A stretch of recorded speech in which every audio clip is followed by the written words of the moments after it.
Hello guys, welcome back to our channel Zaika of beauty. বৃষ্টির সন্ধ্যাবেলা সকলেরই কিছু ভাজাভুজি খেতে ইচ্ছা হয়, আর সেটা যদি চিকেন পকোড়া হয় তাহলে একদমই জমে যায়। তাহলে চলুন দেখে নেওয়া যাক চটপট চিকেন পকোড়া রেসিপি।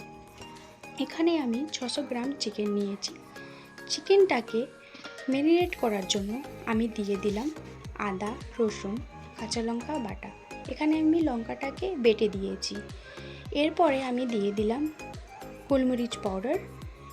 গোলমরিচ পাউডার দেওয়ার পর আমি দিয়ে দিলাম এতে নুনটাকে দেওয়ার পর এর মধ্যে আমি কর্নফ্লাওয়ার মিক্স করব। এবার ভালো করে সব উপকরণগুলোকে মিশিয়ে নিতে হবে। খুব ভালো করে হাত দিয়ে মিক্স করে নেবেন যাতে চিকেনের গায়ে মশলাগুলো লেগে যায়।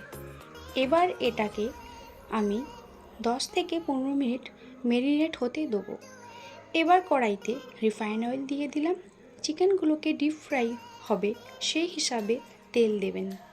পকোড়া যখন লালচে লালচে হয়ে যাবে তখন বুঝে নেবেন পকোড়া ভাজা কমপ্লিট।